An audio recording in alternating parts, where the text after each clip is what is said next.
¿Cómo está a día de hoy el conflicto de Ucrania y de Rusia? No se habla tanto también, ha pasado lo mismo que en otros conflictos, ¿no? Hay un impacto mediático durante mucho tiempo y ahora ya es más residual. ¿Cómo está el tema? ¿Hay alguien que esté ganando? ¿Está la cosa empatada? Y tú ves una salida, se habla, ¿no? de un acuerdo de paz que parece que se está filtrando. Cuéntame, ¿cómo ves el fin de esto o va para largo?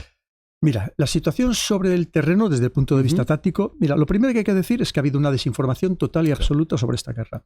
Hay más imágenes de la guerra entre las trincheras de la Primera Guerra Mundial que de esta guerra, sobre todo en los grandes medios. Aquí solamente te decían, no, ha habido un ataque y ya te muestran de un edificio, pero lo que es de la guerra como tal, prácticamente no hay imágenes. No. La realidad es que Rusia ha seguido avanzando, sigue avanzando, ya te digo que a un coste también muy elevado, pero de momento imparable. Estamos hablando de, no se sabe tampoco porque no hay datos fidedignos, pero esto a Ucrania le puede haber supuesto 1,5 millones, 1.800.000 muertos, que se dice pronto. Teniendo en cuenta además todos los que han huido del país, porque claro, bueno, de hecho, últimamente ya hasta había tanta corrupción que al final hasta Zelensky ha levantado la mano para que muchos se puedan ir del país. Que ya ves que ahora quieren bajar la edad de reclutamiento de 25 a 18 años porque no tienen gente para ir al frente. Han tenido que reclutar a muchísimos mercenarios, algunos de Hispanoamérica, de lugares como puede ser, por ejemplo, Colombia. Y entonces, esa es la situación sobre el terreno. ¿Qué sucede? Que aquí hay muchos intereses en que esa guerra no acabe.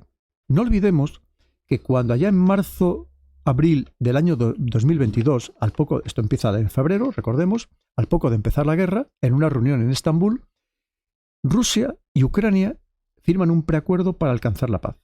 Hasta que llega Boris Johnson, entonces el primer ministro, y va a Kiev y le dice a Zelensky, ni hablar. Te vamos a dar todo el apoyo que quieras, económico y militar, pero tú tienes que seguir en la guerra.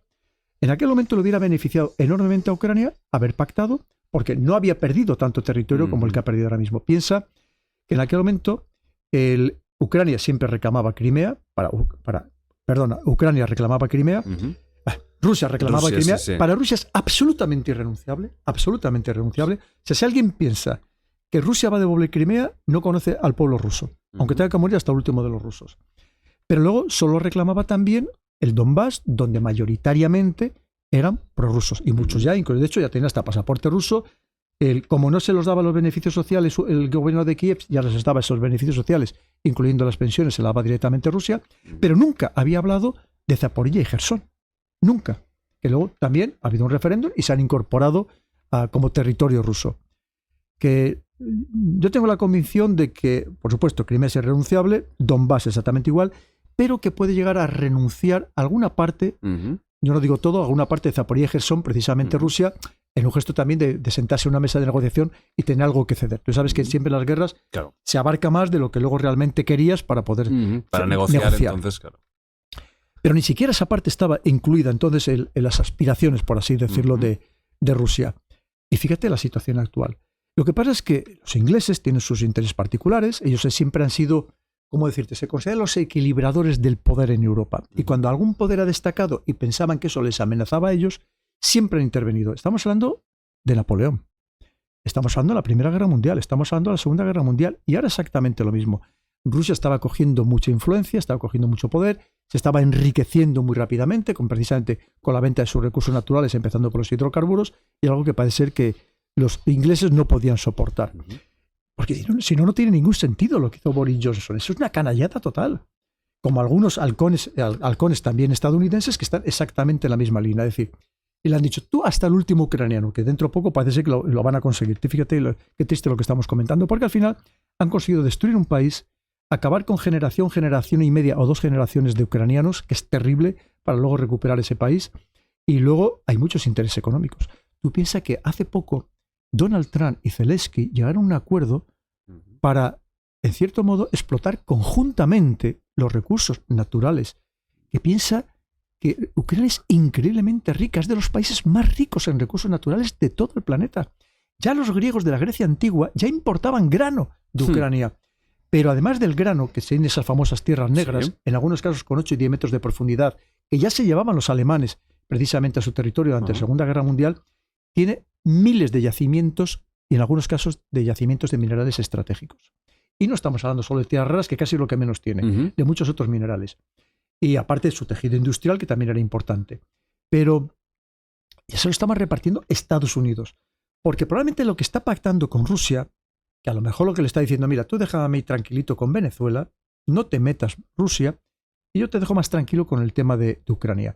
Pero sí, pero luego el pastel nos lo vamos a repartir conjuntamente, o bien como administración, o bien mis empresas, como puede ser los grandes fondos de inversión estadounidenses, que parece que ya están todos detrás para echar la zarpa a Ucrania. Ujú. Entonces, que esa es la triste realidad. Han destrozado un país, han destrozado una población, que qué triste, que qué penoso, y todo por intereses geopolíticos y económicos. Porque evidentemente aquí hay mucho más detrás de lo que te digo, que no es tan sencillo como simplificar. Rusia es el invasor, Rusia es el malo y todos los demás son hermanitas de la caridad. Entre otras cosas, lo que te digo, los escándalos gigantescos de corrupción, de cómo es posible generales, ministros, que mientras sus tropas morían en el frente, se estaban llevando el dinero a paladas, que tenían retretes de oro. Retretes de oro. Y dices, pero bueno, o armarios llenos de millones de dólares que ya no les cabían, que les estaban rompiendo las puertas, que no podían ni cerrar el armario. Entonces dices, qué triste y qué lamentable, ¿verdad? O el otro día decía, ahí está el vídeo, el yerno de Donald Trump, el que está participando en las negociaciones, Ujú. junto con el enviado de Donald Trump, que decía que más de la mitad de todos los vehículos de ultralujo en lugares como Mónaco tenían matrícula de Ucrania y que se están corriendo unas juergas impresionantes. Y dices, pero ¿esto qué es? ¿Esto qué desastre es? Cuando somos nosotros los que le estamos mandando nuestro dinero, el dinero de los impuestos de los europeos, que fíjate cómo está la situación en España con la pobreza infantil que hay, como para estar mandando todos estos cientos de millones Ujú. a inyectar una guerra, cuando luego resulta que le estamos comprando gas natural licuado a Rusia. Es decir, es que hay tantas cosas, claro, pero cuando tú denuncias todo esto con datos absolutamente objetivos, pues ya sabes, eres un prorruso que te paga no sé quién o trabajas para la KGB, que no existe, ¿no? Pero te quiero decir, pero yo lo seguiré denunciando, Jordi. Acabarán conmigo, pues cualquiera acabarán conmigo, como están acabando con otros digitalmente o físicamente, pero me da igual. Yo, mientras tanto, mi obligación es denunciar precisamente toda esta farsa que hay montada alrededor de esta guerra. Dices que hay intereses para que esto continúe, pero a la vez también se intenta encontrar un acuerdo de paz, al menos se sabe que se está intentando. ¿Tú lo ves en menos de un año? ¿Tú crees que este 2026 va a ser el año en el que Zelensky y Putin se sienten, no sé si cara a cara o cómo lo van a hacer, o si Zelensky está en el poder o quien sea, y van a de alguna forma pactar una división de lo que queda de Ucrania para terminar con esto? ¿O tú no vaticinas este 2026 el acuerdo de paz? Ya para el 27 ya, ¿no? Bueno, no, 2026... Bueno, va a ser que bueno, entramos sí, ahora, sí. claro. Porque Sí, sí. bueno, casi ya para el 27, pero que lo que te digo, porque esto no parece que vaya a acabar. No, tan no pronto. crees que sea una cosa de meses. Pero mira, verás, ¿qué sucede? Sí, porque esto llevará tiempo. Vamos, Estados Unidos, si quiere, por lo que te digo, él quiere pactar con Rusia para también aprovecharse. Claro. Y económicamente le va a venir muy bien. Es que todo, sí, hay que saber leer entre líneas ese acuerdo de paz que te decía de los 28 puntos. O simplemente, es muy curioso, fíjate. Es que me refiero una vez más porque es que da muchísimas claves. Esta estrategia de seguridad nacional de Estados Unidos, publicada hace muy pocos días, en las estrategias anteriores, a Rusia se la citaba 60, 70 u 80 veces y se la citaba como un enemigo. En esta ocasión, solo está citada 10 veces y ya no se la menciona como un enemigo. Fíjate qué importante es eso. Así como esta estrategia, directa o indirectamente, está toda relacionada con China, se la cite, ya te digo, de una forma expresa o implícita o explícita, está todo relacionado con China, pero a Rusia ya no se le considera. Ha virado el enemigo de Rusia hacia China. Absolutamente. Es más, lo que le gustaría a Estados Unidos es, aparte de llevar algunas relaciones comerciales con Rusia y económicas, separar a Rusia de China. Que es muy complicado. Pero que fue lo que decía Kissinger. No caigamos en el error de poner nunca a Rusia en los brazos de China, porque entonces serán imparables.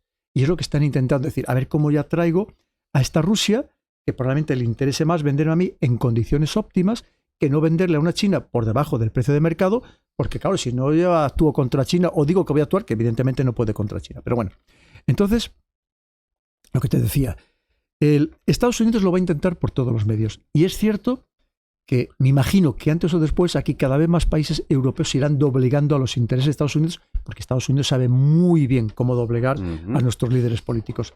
Pero habrá otros que se sigan resistiendo, lo que te digo, sobre todo estos grandes tres, Alemania, Francia y Reino Unido. Sobre todo amparados por Reino Unido. Pero que se sigan resistiendo. Entonces, porque lo que le siguen diciendo a hacer es que tú no cedas nada, no cedas ni un ápice, tú sigue adelante, que nosotros te vamos a ayudar. Pero la realidad es que si esto queremos que acabe, no le quedará más remedio a Ucrania que ceder territorio. Lo que te digo, lo de Crimea, que ya viene de los años 50, de cuando lo entrega Khrushchev, que era de origen ucraniano, por cierto, la época que eran todos hermanos comunistas, en fin. Pero lo que te digo, y el Donbass exactamente igual, pero es que todos los que hay allí es que ya, de hecho, son rusos con pasaporte ruso en muchos casos. Entonces, eso es irrenunciable. Entonces, si alguien piensa que ahora mismo Ucrania va a recuperar todo su territorio, creo que es que no sabe de qué va la real política, porque no tiene ni la más remota idea, salvo que pretenda otros intereses, como te digo, de camuflar por su situación o de que tenga intereses económicos de otra naturaleza. Porque claro, aquí también Francia también quería parte del pastel de la reconstrucción de Ucrania, porque volvemos a lo mismo, que aquí no hay hermanitas de la caridad, todo el mundo que todos buscan algo. Y lo que menos les importa a ninguno, lamentablemente, es el drama humano de todos estos jóvenes que están muriendo en el frente ucraniano, ni de uno y de otro bando. Pero entonces, ojalá llegara pronto. ¿Que esto puede ser 2026? O lo que te decía, o 2027, porque a lo mejor 2026 se va a pasar en negociaciones, porque las negociaciones no son para hoy y para mañana. Claro. Salvo que ya Donald Trump dé un puñetazo encima de la mesa y diga, oye, que se acabó, que vais a hacer lo que yo os digo. Pero por eso, ya sabes, lo que te digo, que ahora aquí hay quien lo interpreta como que Estados Unidos es un enemigo de Europa porque quiere llegar a un acuerdo con Rusia. Entonces está poniendo del lado de los malos. O sea, y también se convierte en malo. Pero bueno, me imagino, esperemos, tengamos esa esperanza de que ojalá sea en 2026, pero que te digo, esto nos podemos ir con facilidad. Pero que van a haber negociaciones seguro. Bueno, ya Estados Unidos está en esa línea. Estados Unidos está en esa línea, es decir, que esto se ha acabado, que yo necesito llegar a buen término con Rusia porque me interesa. Porque yo no necesito, que no significa que los europeos no me sigáis comprando armamento, que no significa que Ucrania no me compre armamento, porque tú piensas que, por ejemplo, aunque no entrara en la OTAN, si quiere estandarizarse a nivel OTAN, significa que todos sus equipos tienen que estar homogeneizados desde las comunicaciones, que ya básicamente lo están, pero aunque no entre todavía formalmente. Mucho más, aunque no entre formalmente. Entonces eso significa mucho dinero también, ¿no? Y luego, espérate, el tema de la Unión Europea, que aquí todo el mundo dice, qué bien que va a entrar Ucrania en la Unión Europea. Veremos a ver, porque hoy precisamente había una noticia que la mitad de los pollos que se consumen en Francia vienen de Ucrania. Aquí estamos comprando huevos a Ucrania. El campo, empezado por los polacos, por los agricultores polacos y terminando por los españoles de punta a punta, nos va a afectar mucho que de repente venga esa avalancha de productos agrícolas de Ucrania, encima probablemente en condiciones favorables. Entonces vamos a ver qué pasa, porque de entrada Ucrania no cumple ni uno solo de los criterios de convergencia, ni uno solo. Es un país con un conflicto armado dentro, con lo cual ese es desestabilizador per se, y veremos a ver lo que pasa. Aquí todo el mundo lanza las campanas al vuelo y otra cosa es luego materializar todo eso y los problemas que puede engendrar. Pero tú fíjate que algunos de estos líderes insensatos dicen, aunque mañana se llegue a un alto fuego en Ucrania, se llegue a una estabilización de la situación en Ucrania, o aunque quede un conflicto congelado, tipo Corea, entre las dos Coreas, nosotros vamos a seguir empeñados en ir a la guerra contra Rusia. E incluso llegan a hablar de lanzar un ataque preventivo contra Rusia. Digo, pero vamos a ver, ¿de verdad en qué manos estamos, Jordi?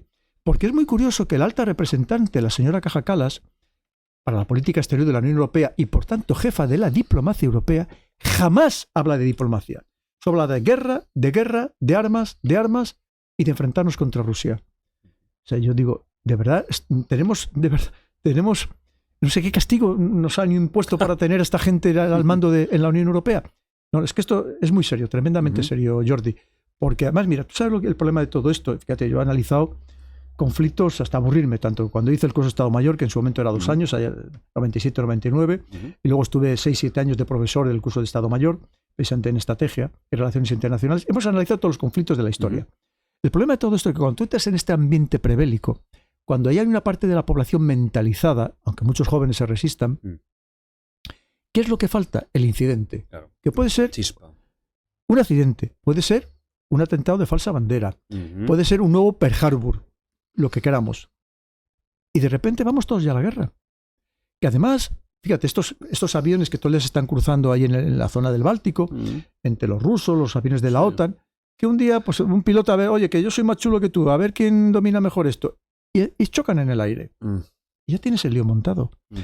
Y además, y a nosotros nos debe preocupar muchísimo, Jordi, porque nosotros, España, tenemos fuerzas militares en primera línea de combate.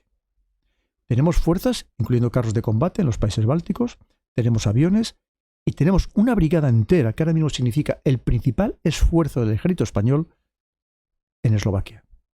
Esto me preocupa muchísimo, Jordi. Es que si mañana Dios no lo quiera, efectivamente termina por haber una guerra contra Rusia, sea Rusia el que lo inicia, o sea Ujú. un país europeo el que lo inicia, o un atentado de falsa bandera, lo que sea, o cualquier incidente, somos el primer país que va a entrar en guerra con Rusia. ¿Somos conscientes de lo que esto significa? Es que esto debe conocerlo la sociedad española, Jordi. Es que esto es muy grave, tremendamente grave. Y además, curiosamente, cuando aquí nos hablan del gobierno más progresista de la historia, que hasta hace un cuarto de hora era súper pacifista y se oponía a todas las guerras habidas y por haber, y ahora parece que no tiene ningún reparo en ponernos en primera línea con un riesgo total y absoluto. Y esto, por eso te digo, además, mira, yo como ahora ya estoy ya retirado desde hace poco, pues puedo permitirme hablar con mayor libertad. Claro. Y vuelvo a insistir, Jordi, a mí lo que me preocupa es mis ciudadanos, mis conciudadanos. Lo que me preocupa es la gente joven como tú. Que es que a ti mañana te pueden llamar a ir a esta guerra. Y dices, ¿pero para qué? Una guerra esta de drones que no sabes, o de inteligencia artificial, o de una guerra nuclear. Y dices, ¿pero tenemos necesidad de verdad de esto? ¿Tenemos necesidad España de involucrarnos en esta historia? Y lo cierto es que cada vez, ya te digo, hay más gente en Europa, más dirigentes que están empezando a decir, ojito, vamos a parar un poco el carro y el que quiera ir, que vaya él y que nos deje a los demás en paz. Y ya te digo, desde los húngaros, el propio Robert Fico, que ya le costó casi la vida, precisamente por decir lo mismo, Ujú. no olvidemos que casi lo matan, o Salvini en Italia, o en otros muchos dirigentes en el resto de Europa. Porque esto es tremendamente grave.